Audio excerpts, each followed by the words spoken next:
Bonsoir à toutes et à tous. Tout cet été, jusqu'au 5 septembre, la Séance Club célèbre les 100 ans de la Warner Bros.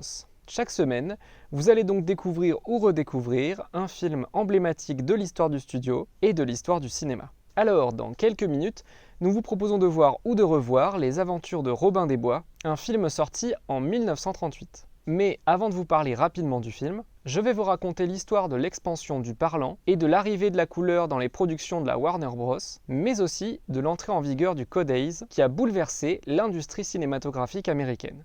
Le 5 octobre 1927, à la veille de la première projection du premier film sonore, Le chanteur de jazz, l'un de ses initiateurs, Sam Warner, décéda brutalement. Il ne sera pas le témoin de l'immense succès que rencontra le film, et plus globalement de celui du système Vitaphone, dont je vous parlais dans la vidéo précédente. Ces réussites permettent aux frères Warner restants de continuer à faire grandir leur entreprise. Dès le mois de novembre 1927, 12 films parlants sont mis en production, dont le premier, Les Lumières de New York, sort en juillet 1928. Les autres studios attendront novembre 1928 pour sortir leur premier film parlant. Il s'agit de Jimmy le Mystérieux pour la MGM et de Interférence pour la Paramount.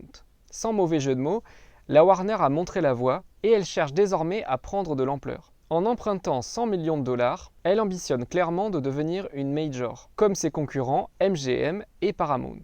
En octobre 1928, un an après le succès du chanteur de jazz, la Warner se donne donc les moyens de ses ambitions en devenant actionnaire majoritaire de l'une des sociétés de distribution et de production les plus importantes de l'époque, la First National. Sans être un pionnier, comme il a pu l'être sur le son, le studio Warner Bros. Entame un nouveau virage vers ce qui allait être le futur du cinéma, la couleur. Dès 1929, ils sont les premiers à sortir un film qui est à la fois intégralement parlant et intégralement en couleur. Il s'agit de La Revue en folie, réalisé par Alan Crosland, déjà metteur en scène du chanteur de jazz 2 ans plus tôt, et surtout produit par Daryl Zanuck, le directeur de la production de Warner Bros. À l'époque. Ce producteur va d'ailleurs rendre reconnaissables les films de la Warner Bros. Du début des années 30, puisque, contrairement à ceux de la MGM ou de la Paramount, plutôt élégants et sophistiqués, Warner, sous l'ère Zanuck, propose plutôt des séries B ou des films qui montrent des personnages pauvres ou marginaux. Des ouvriers, des pêcheurs,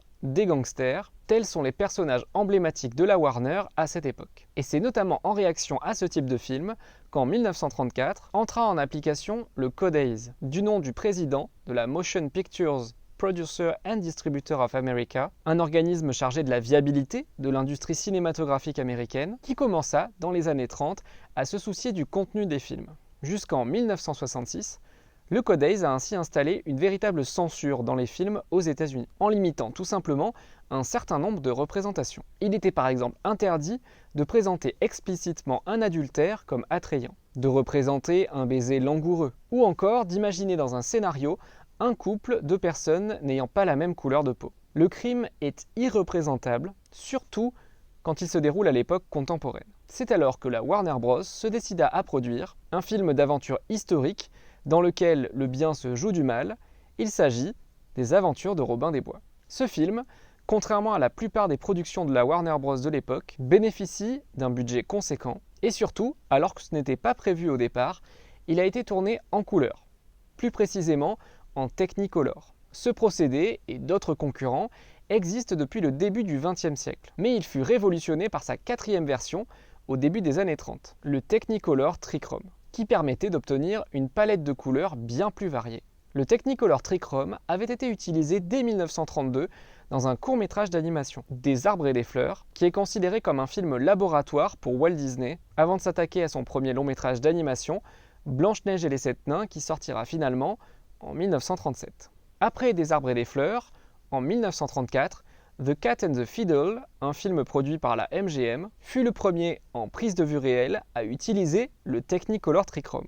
Les Aventures de Robin des Bois, le film que vous allez voir dans quelques instants, n'est donc pas le plus ancien film en Technicolor Trichrome, mais c'est certainement l'un des plus célèbres. En tête d'affiche, vous reconnaîtrez certainement Errol Flynn, un acteur qui à l'époque a un contrat avec la Warner Bros. Depuis 1934 et qui fut rendu célèbre par le film que vous allez voir. Le tournage des Aventures de Robin des Bois débuta le 1er octobre 1937, sous la direction de William Kiley. Puis, en décembre de la même année, il fut remplacé par Michael Curtiz, un réalisateur d'origine polonaise installé aux États-Unis à l'époque depuis plus de 10 ans et qui est un collaborateur régulier du studio Warner Bros.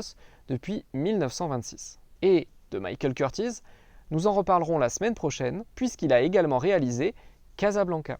Vous en savez désormais un peu plus sur l'histoire de la Warner Bros. Dans les années 30 et sur le contexte de production des aventures de Robin des Bois que je vous laisse découvrir ou redécouvrir tout de suite. Si cette vidéo vous a intéressé, n'hésitez pas à aller en voir d'autres sur la page YouTube du Cinéma Rex de Sarlat. Il ne me reste qu'à vous souhaiter une très bonne séance et je vous dis à bientôt au cinéma.